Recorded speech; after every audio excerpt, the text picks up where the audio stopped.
Di video sebelumnya kita sudah bahas mengenai tahap persiapan atau langkah awal sebelum belajar HTML, dan di video tersebut kita juga sudah bahas tentang bagaimana cara membuat, menyimpan, dan menjalankan file HTML. Nah, selanjutnya untuk video ini kita akan bahas mengenai tag HTML untuk menampilkan paragraf. Baik, sampai di sini ya kita jalankan Visual Studio Code-nya terlebih dahulu. Ini klik kanan, kemudian pilih open. Nah, di sini sudah ada folder yang pernah kita buat di video sebelumnya ya, yaitu folder belajar HTML. Lalu di sini sudah ada satu file, yaitu pertemuan 1.html ya, yang pernah kita buat di video sebelumnya. Nah, kita butuh satu file lagi, ya, aktif pada folder belajar HTML-nya, kemudian klik tombol new file. Oke, untuk nama filenya ini pertemuan underscore 2.html. Nah, jika sudah, tekan tombol enter di keyboard. Nah, di sini kita sudah punya satu file, yaitu pertemuan 2.html. Nah, untuk sidebar di sebelah kiri, ini saya sembunyikan supaya area kerja kita lebih luas dilihat. Nah, caranya klik tombol ini ya. Ini saya klik. Nah, langkah selanjutnya kita akan membuat struktur dasar dari HTML. Ketik HTML, lalu titik 2, kemudian 5. Nah, setelah itu tekan tombol Tab di keyboard atau tombol Enter di keyboard. Nah, maka otomatis akan dibuatkan kerangka dasar dari HTML. Nah, untuk di bagian title-nya ya, ini saya ganti pertemuan 2. Nah, sampai di sini kita save terlebih dahulu di tab menu file, kemudian pilih save. Nah, sekarang kita akan jalankan file yang barusan kita buat. Di folder belajar HTML, klik kanan, kemudian open. Nah, di sini kita sudah punya dua file ya, pertemuan 1 dan pertemuan 2. Untuk pertemuan 2, ini klik kanan, kemudian open untuk melihat atau menjalankan file HTML-nya. Nah, di bagian title ini sudah diganti ya, pertemuan 2.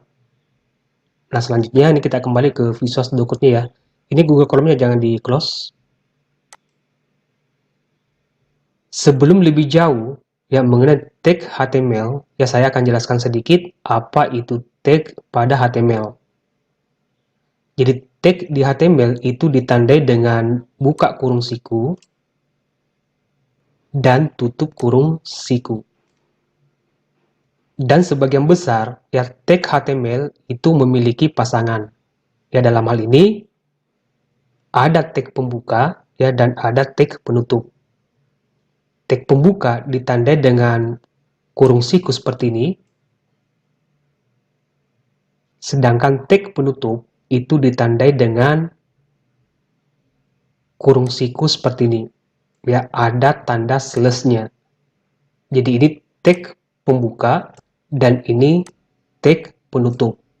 Itu artinya tag ini ya berpasangan dengan ini. Ya, tag pembuka body dan tag penutup body. Nah, di HTML itu banyak sekali tag dan memiliki fungsi tertentu. Dan ini yang akan kita bahas di sepanjang playlist ini. Lalu, ya, apa fungsi tag pada HTML? Nah, fungsinya untuk menandai ya bagian-bagian dari website yang kita buat, atau untuk menandai konten yang kita buat akan ditampilkan seperti apa pada saat dijalankan di web browser. Apakah sebagai paragraf, link, ya, gambar, tabel, dan lain-lain. Nah, misalnya di sini ada tag body, ya, tag pembuka body dan tag penutup body. Semua konten yang akan kita tampilkan di web browser ya disimpan di dalam tag body. Ya, di antara tag pembuka body dan tag penutup body. Jadi kita simpannya nanti di sini. Nah, itu artinya fungsi dari tag body yang digunakan untuk menampung semua elemen ya atau informasi dari website yang akan dilihat oleh user pada saat dijalankan di web browser. Jadi pada HTML, segala sesuatu yang akan kita tampilkan di web browser itu harus di tag ya atau disimpan di dalam tag. Nah, tentu berdasarkan fungsi dari tag-tag tersebut. Nah, misalnya di HTML itu ada sebuah tag untuk menampilkan sebuah paragraf. Ya, namanya tag P. Ya, caranya ketik P seperti ini, kemudian tekan tombol tab di keyboard. Ya, maka kita akan dibuatkan seperti ya tag pembuka P dan tag penutup P. Ya, fungsinya untuk mencetak paragraf atau untuk menampilkan paragraf di web browser. Kalau saya menulis sesuatu di sini, misalkan ini adalah paragraf. Lalu kita save, di tab menu file, kemudian save. Kalau kita kembali di browsernya, ya, di refresh atau tekan tombol F5 di keyboard atau klik tombol reload. Nah, maka akan ada teks seperti ini ya. Ini adalah paragraf. Atau jika kita hanya ingin menampilkan sesuatu sebagai paragraf, di Visual Studio Code itu ada plugin untuk mengenerate atau menghasilkan sebuah plain text. Ini saya hapus. Saya kembali P, lalu tab. Jadi pluginnya ini bisa kita ketik lorem. Lalu tekan tombol tab di keyboard. Nah, maka kita akan dibuatkan plain text seperti ini. Ya, jika memanjang ke samping seperti ini bisa kita lakukan di sini ya, di tab menu view, kemudian pilih Word Wrap atau alternatif Z. Nah, untuk melihat hasil dari perubahan ini jangan lupa disimpan di tab menu file, kemudian save. Nah, sekarang kita lihat hasilnya di browser. Tekan tombol F5 atau klik tombol reload. Maka akan tampil seperti ini di web browser. Ya, jadi ini hanya plain text ya. Daripada kita menulis sesuatu seperti ini, ya lebih baik kita memanfaatkan plugin dari Visual Studio Code untuk mengenerate sebuah plain text. Jadi saya ulang kembali bahwa tag P ya pada HTML itu digunakan untuk menampilkan atau mencetak sebuah paragraf. Nah, kalau misalkan di sini, kalau saya enter 2 kali, seperti ini, kemudian saya simpan di tab menu file, kemudian save. Nah, jika kita lihat hasilnya di web browser, ya, refresh, tidak ada perubahan yang terjadi. Ya, sesuai yang kita lakukan di Visual Studio Code-nya, di mana di sini terjadi 2 kali enter. Nah, ini menandakan bahwa ketika kita menekan tombol enter ya di Visual Studio Code itu tidak sama halnya ketika kita menekan tombol enter di Microsoft Word. Ya, ketika kita bekerja menggunakan paragraf di Microsoft Word, dengan menekan tombol enter itu berarti kita mengakhiri satu paragraf. Nah, tentu ini berbeda di HTML. Dengan menekan tombol enter seperti ini, ya maka HTML tidak mengenali perintah tersebut. Nah, jika kita ingin ya hasilnya seperti ini, pada saat dijalankan di web browser, itu ada satu tag ya di HTML yang berfungsi sebagai enter. Nah, misalnya, Kalau saya letakkan enternya di sini, itu ada tag namanya BR. Ya, BR lalu tab di keyboard. Maka ketiga baris ini ya akan dicetak di bawahnya, ya di bawah dari baris ini, satu baris ini. Nah, kita lihat perubahannya di browser. Sebelumnya disimpan dulu ya, di tab new file, kemudian save. Kembali ke browser, reload browsernya. Nah, di sini ya terjadi enter satu kali. Jika saya tambahkan di sini BR lagi, ya BR 3 kali, kemudian di save, di tab menu file, save. Kembali ke browser, refresh.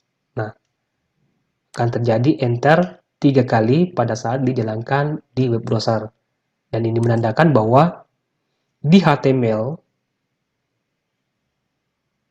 segala sesuatu yang akan ditampilkan di web browser harus di tag, ya harus ditandai sesuai dengan fungsi tag-tag tersebut.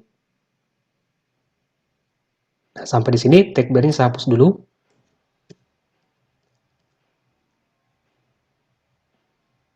Kalau misalkan ya satu paragraf ini ya kita akan bagi menjadi 2 paragraf,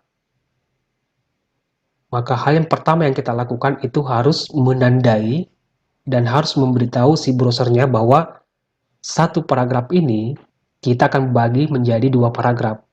Nah, misalnya di sini sampai di sini ini paragraf pertama, ini harus ditutup seperti ini. Ya, jadi ini satu paragraf. Ini ada tag pembuka P ya, dan ini tag penutup P. Dan ini dibaca satu paragraf. Dan di sini saya buka kembali tag P seperti ini. Ya, hati-hati buka tutupnya. Yang tutup P ini saya hapus. Ya, karena ini sudah ada. Ya, jadi saya kembali. Sampai di sini dibaca satu paragraf. Dan mulai di sini dibaca satu paragraf. Jadi ada 2 paragraf di sini. Untuk melihat hasilnya, di tab new file, lalu save. Di browser, refresh browsernya. Nah, maka akan dibuatkan 2 paragraf. Paragraf pertama dan paragraf kedua.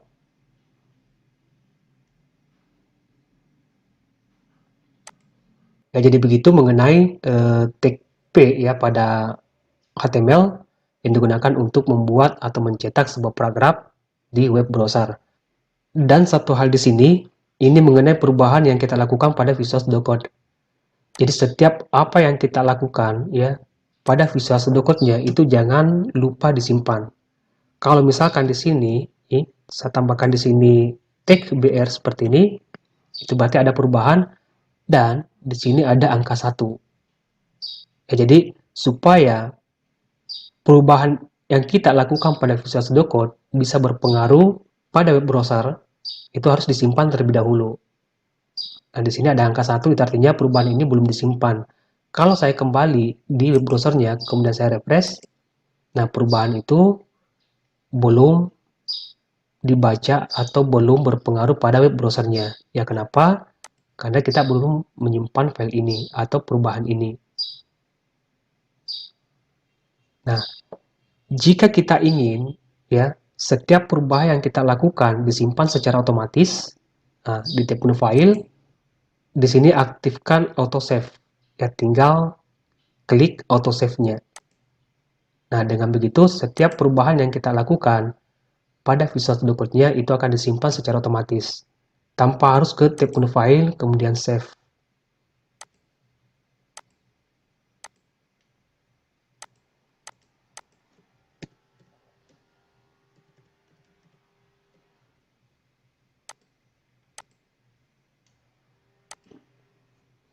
Baik, saya rasa cukup untuk video kali ini, semoga bermanfaat dan sampai jumpa di video berikutnya.